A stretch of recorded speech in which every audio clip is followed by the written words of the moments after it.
Otro tema es el acceso a la información. Si nosotros no estamos informados, no sabemos qué es lo que está pasando. ¿Sí? No logramos dimensionar los proyectos que se avecinan o que se van a implementar dentro de nuestro territorio. ¿Sí? Por eso es muy importante hacer articulaciones, ¿sí?, con otros actores, ¿sí? Los grupos sociales locales, ¿sí? Necesitamos articularnos con actores externos, con universidades, con instituciones. A veces la Defensoría del Pueblo hace un papel muy bueno en el acompañamiento y defensa de los derechos de las comunidades. Para eso está la personería, también hay que exigirles que cumplan sus funciones, las universidades, ¿sí?, las ONGs, la iglesia, etc. El tema de la movilización, ¿no? ¿Sí? Las vías de hecho. Lo que yo he evidenciado, ¿sí?, es que solamente estas manifestaciones son las que evitan que haya implementación de proyectos extractivos en los territorios, ¿sí? Las acciones judiciales que yo ayudo a interponer solamente nos sirven para dar tiempo, ¿sí? Difícilmente y en pocas ocasiones, ¿sí?, terminan logrando el objetivo, que es detener definitivamente los proyectos, ¿sí? Hay una famosa pronunciamiento de la Corte Constitucional, de la sentencia C035 del 2016, que ordena que no haya actividad minera en páramos, ¿sí?, y que los delimiten y demás. Cuando nosotros le solicitamos a la Agencia Nacional Minera que revocara, o sea, que quitara esos títulos mineros, ¿sí?, que declarara la caducidad de los 466 títulos mineros, nos respondieron que ellos no podían hacer eso porque por allá había un artículo en el Código de Minas que establecía que se daba una caducidad de pleno derecho, es decir, algo así como ellos saben, como los titulares mineros saben que no pueden hacer la explotación minera porque es un ecosistema protegido, pues no la pueden hacer y no es necesario que yo les quite el título. ¿Sí? Lo que está haciendo el Estado allí es prevenirse de demandas internacionales por el incumplimiento de esos contratos, ¿sí? Pero con eso quiero evidenciar que esas acciones judiciales que la interpusieron 3 senadores de la República, que fue un fallo de constitucionalidad de la Corte Constitucional, etcétera, etcétera, etcétera, materialmente tampoco evita, ¿sí?, que haya una amenaza sobre esos ecosistemas. Dentro de 10 años podrían volver esos titulares mineros a decir, venga, yo tengo un título minero acá de oro, de carbón. Lo que más hay en los páramos es carbón, ¿sí?, de carbón, y necesito ejecutarlo. Entonces, para continuar con el tema de las acciones judiciales, ¿sí?, es necesario que cuando nosotros nos pensemos como organización social, interponer una acción judicial haga parte de una estrategia integral, ¿sí? No es que llegó cualquiera o por internet ahora hay un montón de plantillas para hacer acciones de tutela, para hacer un montón de cosas, ¿sí?, las interpongamos y listo, con eso salvamos la patria, ¿sí? Si no hay todo un proceso de incidencia, de fortalecimiento organizativo, de movilización, de acercamiento a las instituciones, ¿sí?, y ahí es clave la Defensoría del Pueblo, ¿sí?, difícilmente vamos a lograr cosas. La experiencia de los compañeros del SINAI lo evidencia, ¿no?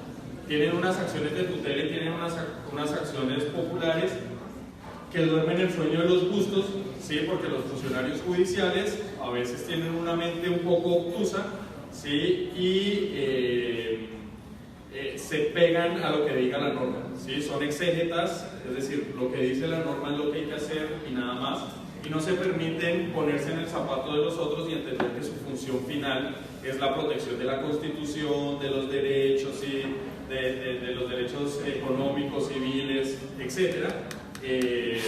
Y pareciera que su función es proteger un procedimiento, ¿no? Y cuando el procedimiento a veces no se hace bien, fallan en contra nuestra.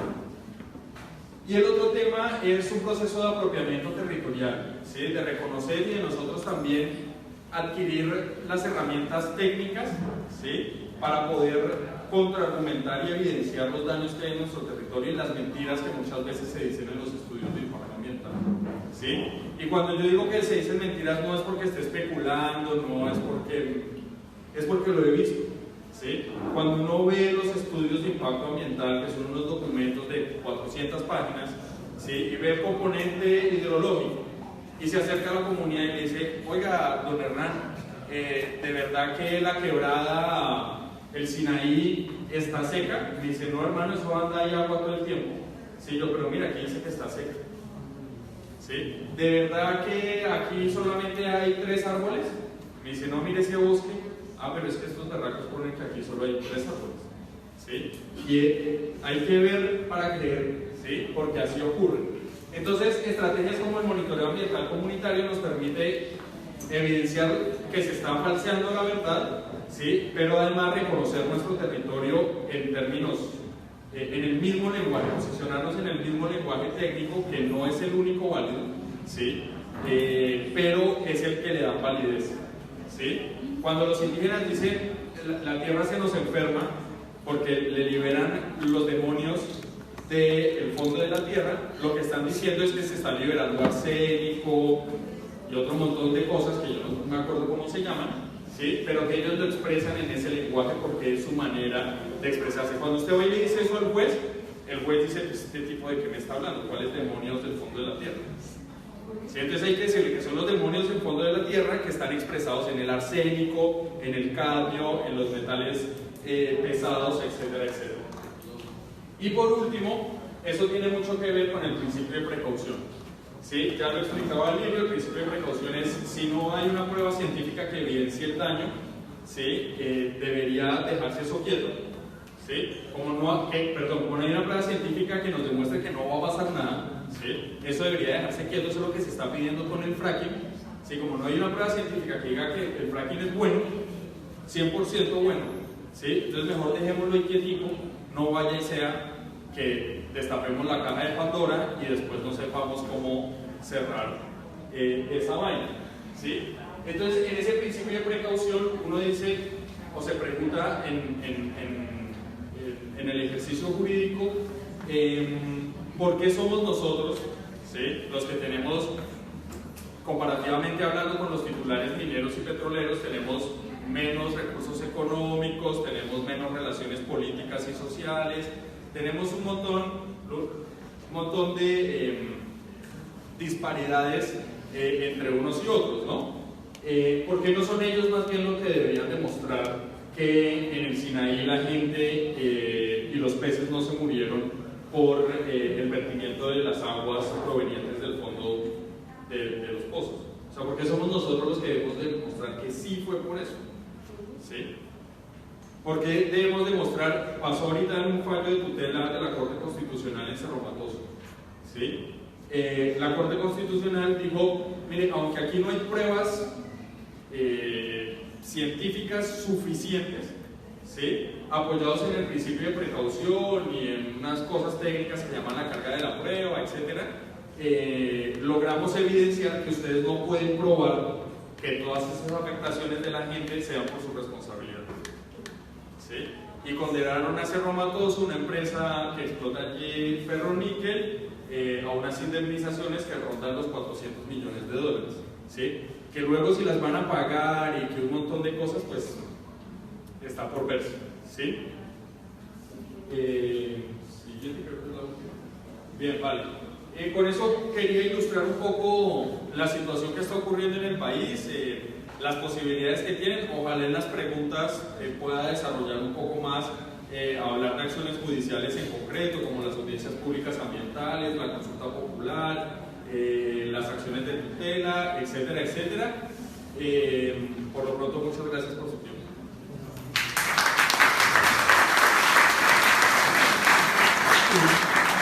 Muchas gracias, Lucho, por tu perspectiva sociojudicial. Y también, o sea, 2 cosas para destacar, o 3. O sea, por un lado, ¿no? O sea, hacerlo muy claro, como los otros ponentes también, por un lado, o sea, que hay obviamente una conexión entre una abundancia en biodiversidad, fauna, flora, etcétera, y las particularidades en los territorios, ¿no? Como está evidenciado en Colombia. También creo muy importante que tú mencionaste entonces, o sea, el riesgo que también tienen los líderes, lideresas que enfoca su trabajo en el cuidado del medio ambiente, que es una problemática que está afectando todo el país. Y también desea no mencionar brevemente por lo menos las diferentes figuras jurídicas, posibilidades de participación y movilización garantizados por la Constitución y diferentes leyes. Y también en la parte participativa de este foro también hay la posibilidad de aprender un poco más o intercambiarse un poco más sobre este tema de acciones jurídicas. Muchas gracias, Lucho. Y vamos a seguir con la última ponencia que Juana nos va a presentar. Bueno, sabemos que ya están un poquito cansaditos, pero no se preocupe, porque después de la ponencia que con broche de oro va a cerrar nuestro padre John Freddy Henao, el párroco de la Purísima del Cravo Norte e impulsor del Comité Diocesano de Defensa del Medio Ambiente, tendremos un espacio de mesas de trabajo. Después, claro, de haber presentado y dialogado y concertado y preguntado y obteniendo las respuestas con todo lo que ustedes han escrito por ahí que ya tienen listo, y quienes quieran también en este momento dirigirse a la mesa de atrás y dejar ya sus preguntas para hacer la respectiva selección de las mismas, y de pronto hay algunas que se unen con otras, entonces hacer una sola pregunta, pues como para cotejar y mejorar un poquito la información. Entonces, después de eso nos iremos, como les digo, a las mesas de trabajo, así que allí van a poder moverse un poquito más, van a poder dialogar, entonces va a ser un poquito menos cansado el trabajo a partir de la última ponencia que nos va a hacer el padre John Freddy Henao, coordinador del Comité Medioambiental de la Diócesis de Arauca, pues que se está en este momento apenas como conformando, pero pues que ya es un primer paso que vale la pena resaltarlo. Es una idea que merece todo el apoyo y los aplausos. El padre John Freddy Henao es de Samaná, Caldas, fue ordenado sacerdote el 22 de julio del 2006, es egresado del Seminario Internacional Colombiano, licenciado en Filosofía y Ciencias Religiosas de la Universidad Católica del Norte, actualmente párroco de la Purísima del Cravo Norte y ahora también el coordinador e impulsor del nuevo Comité Medioambiental de la Diócesis de Arauca. Bienvenido, padre John Freddy. Muchísimas gracias. Muy buenos días. Quizás en menos de 15 minutos voy a explicar un poco qué trata todo esto. La pastoral del medio ambiente, pues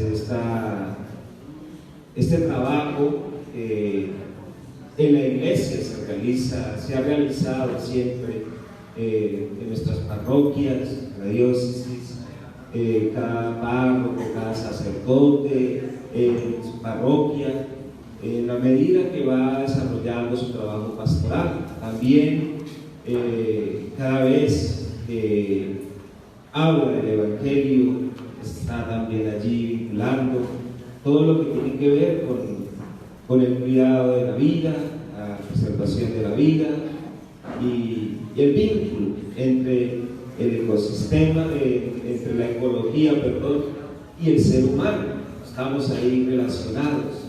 Por eso, pues, tenemos en nuestra diócesis de Arauca mucho trabajo por hacer, ya que esta pastoral que se ha incluido en el plan diocesano de renovación y evangelización,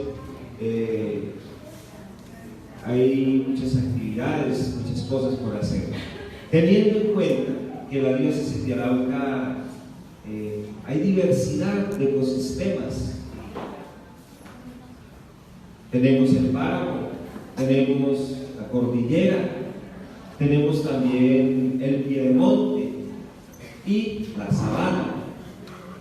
Y cada uno de estos lugares está nuestra diócesis de Arauca, Chita, Boyacá, también La Salina, Casanare,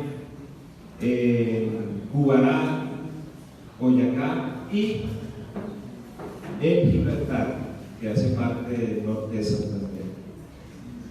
El Piedemonte llanero, los municipios que están dentro del Piedemonte: Fortul, Tame, Arauquita, Saravena, y la Sabana, Arauca, Cravo Norte, Puerto Rondón.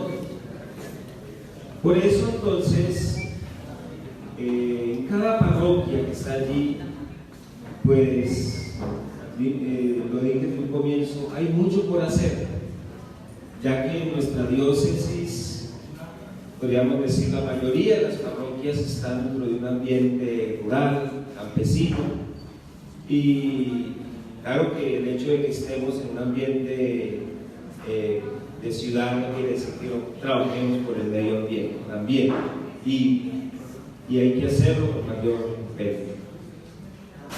Por eso he iniciado, porque es una propuesta de trabajo pues, que iniciamos este año en febrero, y he iniciado en la parroquia.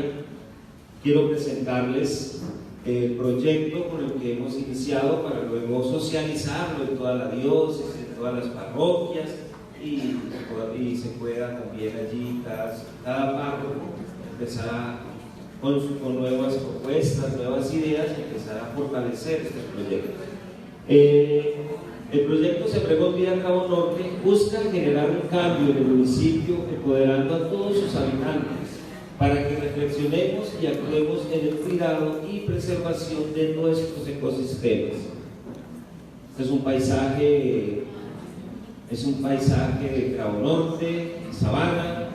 Tenemos allí las corocoras y también algunos patos por ahí.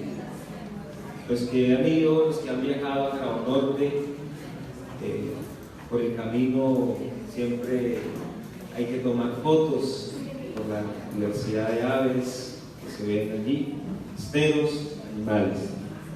Bueno, hay en el proyecto Sembremos Vida Cravo Norte,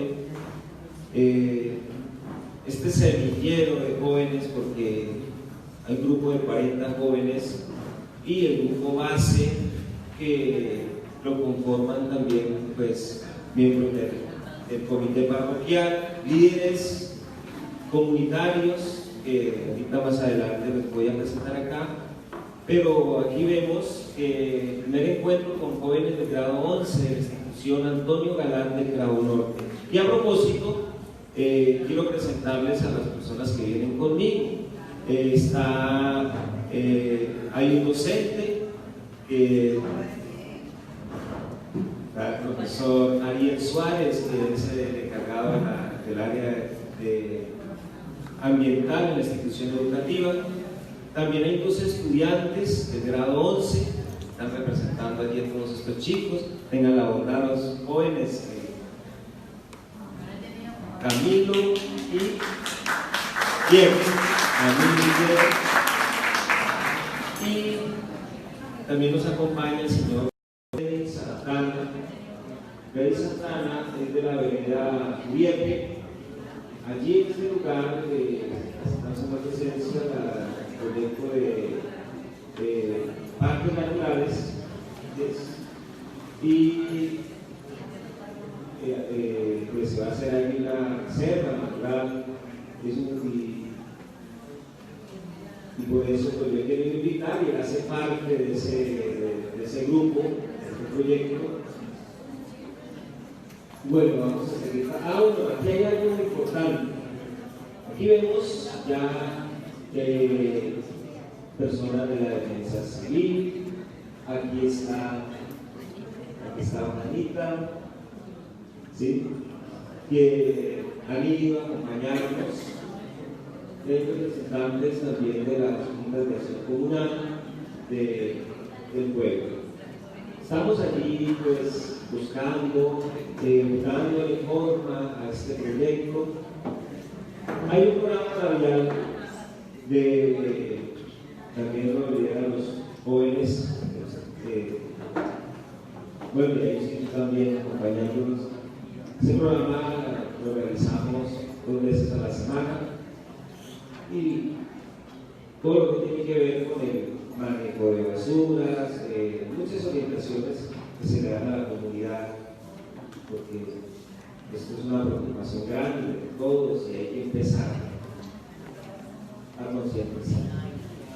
Y tenemos un trabajo con los jóvenes, jornada de aseo del cementerio municipal, chicos del grado 10 y 11.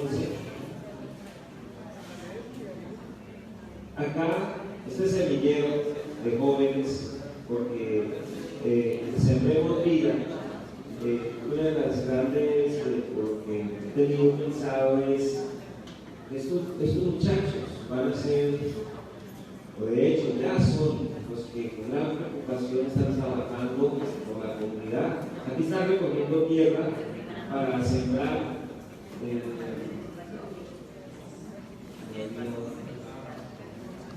Estamos sembrando especies nativas. Estas especies nativas, ahí están.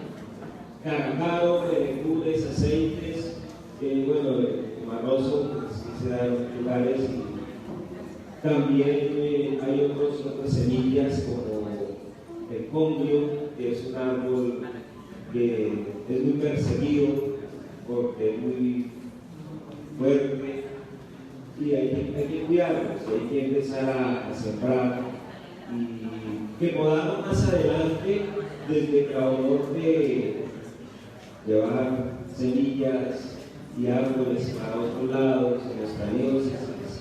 Es algo muy interesante. Pues este proyecto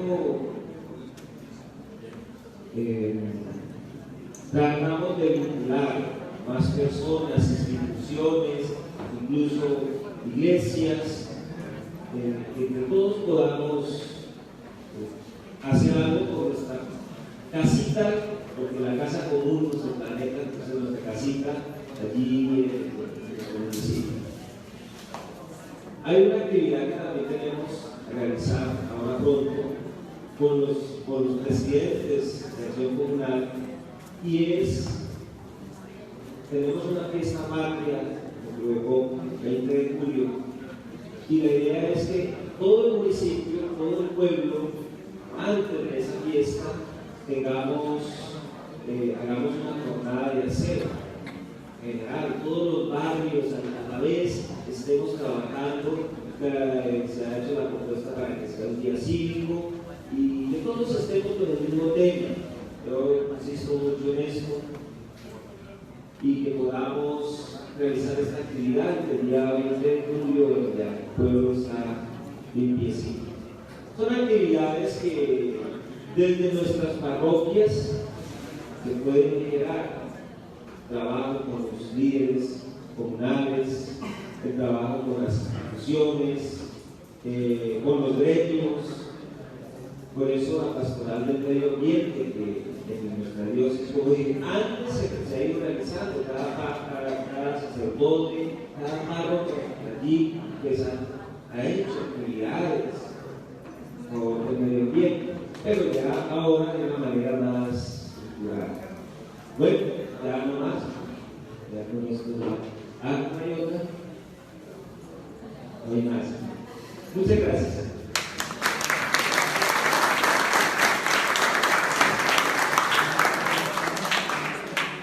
Invitamos entonces a nuestros panelistas nuevamente para hacer la recepción de las preguntas y pues dar las respectivas respuestas a todas las inquietudes que se han generado después de estas maravillosas exposiciones de parte de nuestros expertos en este tema. Y quiero saludar a todos ustedes que están haciendo presencia acá, representantes de la comunidad campolífera, a la personería municipal de Saravena, a nuestro personero Diego, a personas de la Red Nacional de Democracia y Paz que se encuentran aquí presentes, el Nodo Nororiente, Juntas de Acción Comunal de Costa Hermosa, Saravena, la Casa del Sentador, Compas de la Esmeralda, la unidad, la UAESA. Creo que hay personas aquí de la UAESA.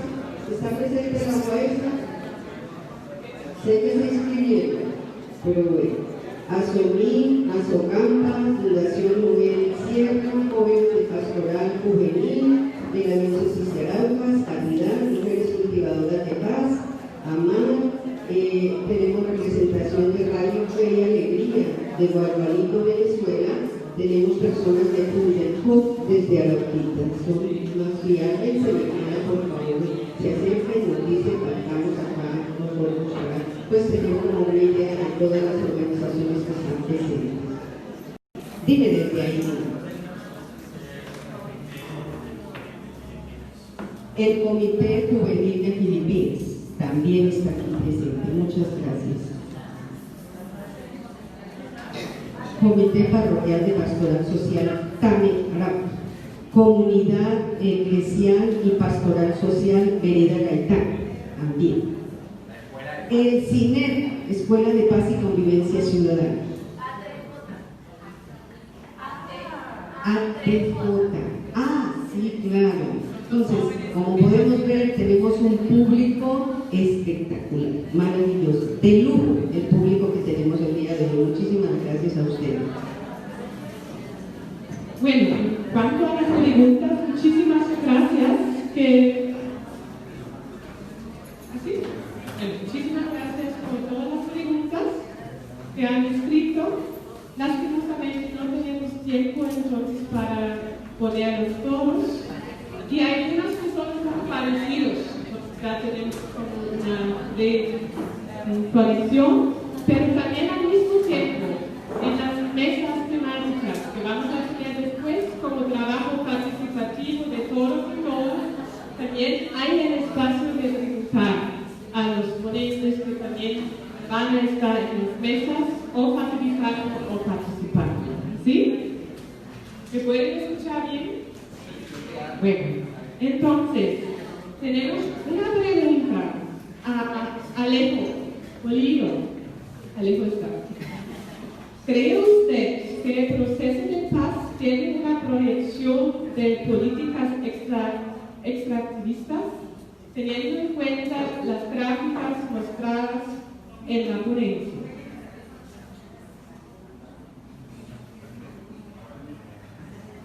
Pues a lo mejor también se pueden ayudar a responder. Yo sí creo, hay varias perspectivas. Por ejemplo, la zona, para entender hay que hacer un poquito de geología. Ustedes se han dado cuenta que hay petróleo en Arauca, Casanare, Meta, Putumayo, pero hay un departamento en el Piedemonte Llanero que no tiene petróleo en este momento. ¿Cuál es? Caquetá. Y en Caquetá es una zona histórica controlada por la FARC durante muchos años. Cuando ellos estaban negociando en La Habana, se adjudicaron 7 bloques petroleros en la zona que históricamente controlaban ellos. Entonces digamos que hay una misión enorme porque hemos logrado, estamos saliendo del conflicto armado, pero también estamos viendo cómo con otros criterios se están entregando tierras y territorios en función del modelo extractivista, y es una de las preocupaciones que nos acompañan en este momento. Y en el caso de Arauca, veo la expansión del proyecto Caricario en el sur, al de Panamá, hacia este relieve. Y yo insisto, es necesario que abramos nuevos debates, información asequible y clara para la gente, para que pueda tomar decisiones sobre sus territorios.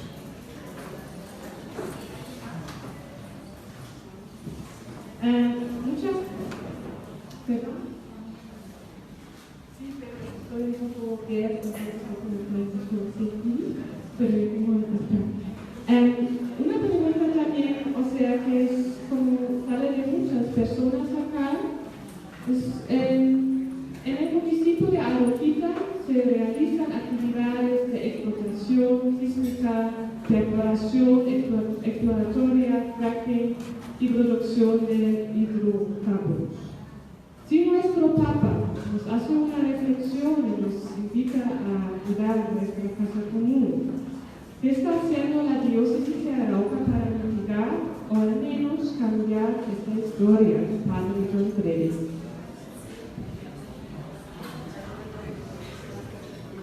Bueno, pues, ¿qué está haciendo nuestra diócesis? Nosotros, primero, atendiendo todo lo que el Papa ha escrito, y no solamente el Papa Francisco, sino los papas anteriores, toda la doctrina de la Iglesia.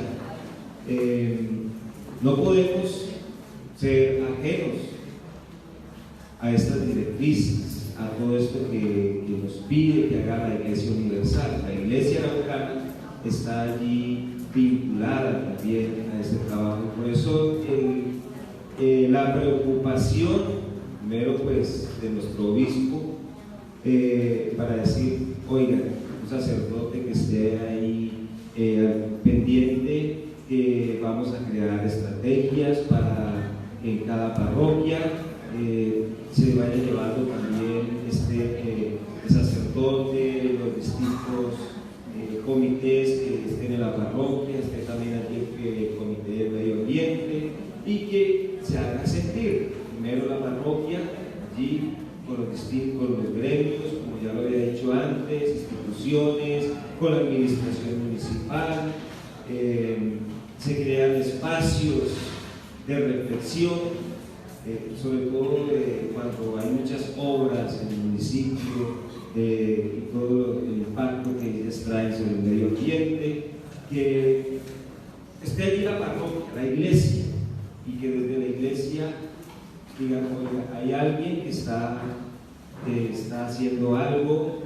Eso no quiere decir que las demás instituciones de pronto no lo estén haciendo, claro que sí, pero que desde nuestras parroquias también se impulsen, y ese es el interés que con la pastoral del medio ambiente empecemos a estar atentos, monitoreando todas nuestras parroquias y a ver aquí en Arauquita a ver qué se ha hecho, a ver el padre de Arauquita, padre de Fortul, qué conocimiento ha tenido frente a esto que se está haciendo acá. ¿Hay algún grupo ambiental o qué se está haciendo?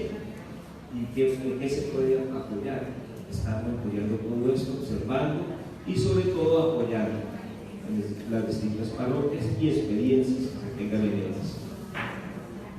Lidio, también con tu gran conocimiento en diferentes regiones, no solamente en Colombia, también en América Latina, o sea, hay algunas recomendaciones porque el comité es un comité muy bueno para la diócesis de Arauca, pero quizás algunas ideas, recomendaciones, entonces, ¿qué puede hacer la iglesia o qué podría ser una acción de parte de la iglesia de la diócesis de Arauca, si tú quieres?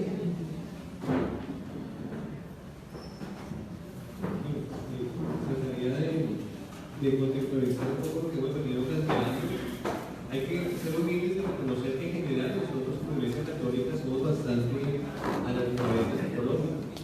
En cuanto que no conocemos el territorio y no tenemos esa mediación de diálogo con las personas expertas en geología, en geografía, en ecología. Entonces lo primero es establecer foros, diálogos para informarnos sobre la estructura ecológica principal, hacer comunicación ambiental y un poco ver con las posibilidades. Lo segundo, me parece que hay que pensar en términos de proceso.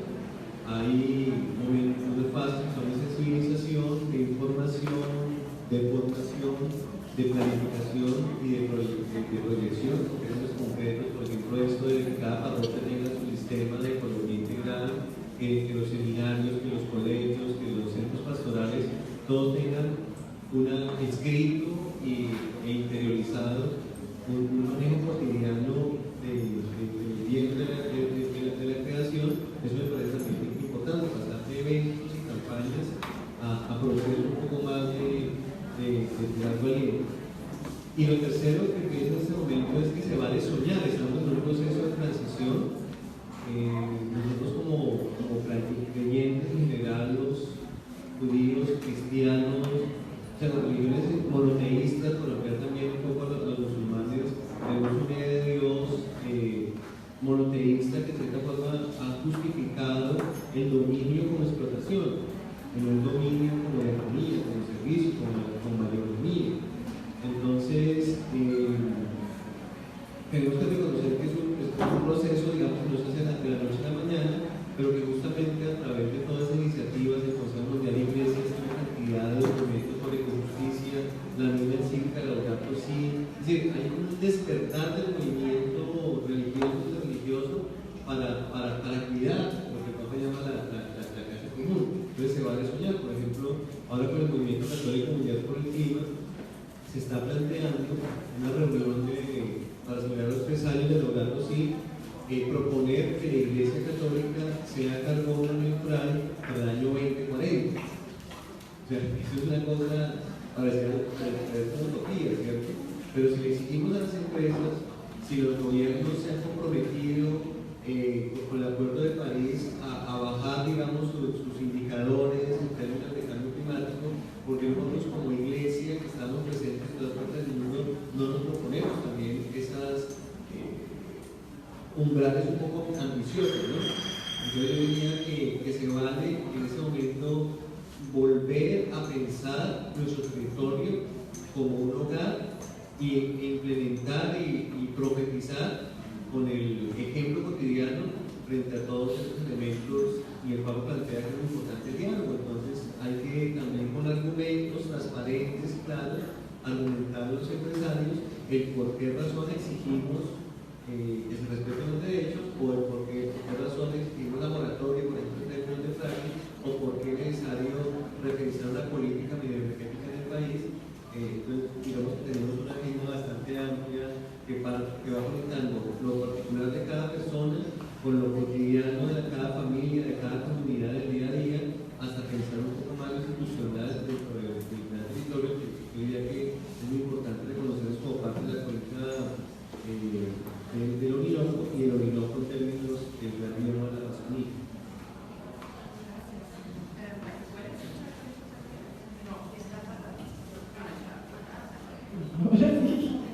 Bueno, entonces, o sea, muchas de las comunidades acá presentes hay un montón de preocupaciones. O sea, por un lado, escuchar las experiencias de los compañeros del IPA y Sinaí y todas las afectaciones, entonces también ya hay preocupaciones. Lo mismo puede pasar en nuestra comunidad, o sea, ya está pasando. Entonces, una pregunta para Lucho: ¿qué pueden hacer las comunidades, aparte de la movilización y procesos jurídicos, para proteger el territorio cuando son atacados por el gobierno con los grupos islámicos?